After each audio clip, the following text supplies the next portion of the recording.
വെടിയൊച്ചകൾ കേട്ടു പരിചയിച്ച US. തോക്കിൻ മുനയിൽ കൂട്ടക്കൊലകൾ അരങ്ങേറുന്ന രാജ്യം. നവംബറിൽ നടക്കാനുള്ള പ്രസിഡന്റ് തിരഞ്ഞെടുപ്പിലേക്കുള്ള ഒരുക്കങ്ങളും തിരക്കുകളും നടക്കുന്നതിനിടെ ഇന്നലെ വീണ്ടും ഒരു വെടിവെപ്പിന് US സാക്ഷിയായി. അക്ഷരാർത്ഥത്തിൽ അമേരിക്കൻ ഭരണകൂടത്തെ വരെ വിറപ്പിച്ച വെടിവെപ്പ്. ഉന്നമിട്ടത് ഒരേയൊരാളെ, US മുൻ പ്രസിഡന്റും വരുന്ന പ്രസിഡന്റ് തിരഞ്ഞെടുപ്പിലെ റിപ്പബ്ലിക്കൻ പാർട്ടി സ്ഥാനാർത്ഥിയുമായ ഡൊണാൾഡ് ട്രംപ്. അടുത്തയാഴ്ച മിൽവാക്കിൽ നടക്കുന്ന റിപ്പബ്ലിക്കൻ ദേശീയ കൺവെൻഷന് മുമ്പുള്ള അവസാന പ്രചാരണ റാലിയിൽ പങ്കെടുക്കാൻ പെൻസിൽവാനിയയിലെത്തിയതാണ് ട്രംപ്. അമേരിക്കൻ സമയം വൈകിട്ട് 6:05. ട്രംപ് ബട്ട്ലറിലെ വേദിയിൽ അങ്ങിങ്ങായി നിലയുറപ്പിച്ച് സുരക്ഷാ ഉദ്യോഗസ്ഥർ. സദസ്സിൽ ആയിരക്കണക്കിന് വരുന്ന ആൾക്കൂട്ടം. 6:11 ട്രംപ് സംസാരിച്ചു തുടങ്ങി. പെട്ടെന്നൊരു വെടിയൊച്ച. 6ഓളം തവണ ആവർത്തിച്ച വെടിയൊച്ച. 6:12 ട്രംപ് സുരക്ഷാ വലയത്തിൽ.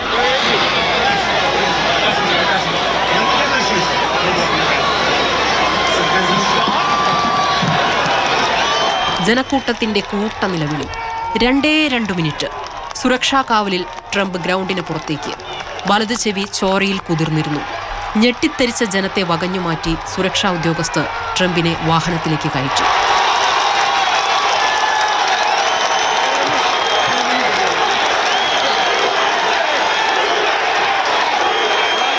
ട്രംപിനെയും വഹിച്ച് വാഹനം നേരെ ഒരു പ്രാദേശിക ആശുപത്രിയിലേക്ക്. അവിടെ അടിയന്തര പരിശോധനയും ചികിത്സയും.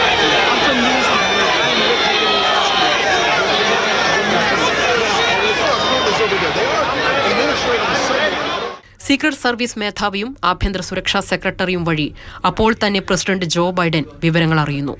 6:42 ട്രംപിന് വെടിയേറ്റതായുള്ള ഔദ്യോഗിക സ്ഥിരീകരണം. 7:49 അക്രമിയെ വധിച്ചതായി FBI സ്ഥിരീകരിക്കുന്നു. റാലിയിൽ പങ്കെടുത്ത ഒരാൾ കൊല്ലപ്പെട്ടെന്നും 2 പേർക്ക് പരിക്കേറ്റതായും വിവരം. രാത്രി 8:13 അക്രമത്തെ അപലപിച്ച് പ്രസിഡന്റ് ജോ ബൈഡന്റെ പ്രസ്താവന പുറത്തുവന്നു. 8:42 വെടിയേറ്റെന്ന് സ്ഥിരീകരിച്ച് സമൂഹ മാധ്യമങ്ങളിൽ ട്രംപിന്റെ പോസ്റ്റ്. ചെറിയൊരു ശബ്ദം. ശരീരം കീറി വെടിയുണ്ട കടന്നുപോയത് താൻ അറിഞ്ഞെന്ന് ട്രംപ്. 9:33 ഫെഡറൽ ലോ എൻഫോഴ്സ്മെന്റ് അന്വേഷണം ഏറ്റെടുത്തതായി FBI. 11:52 ട്രംപിന് നേരെ നടന്നത് വധശ്രമം എന്ന് സ്ഥിരീകരിക്കുന്നു. പെൻസിൽവാനിയക്കാരനായ 20-കാരനാണ് അക്രമിയെന്ന വിവരം പുറത്തുവരുന്നു.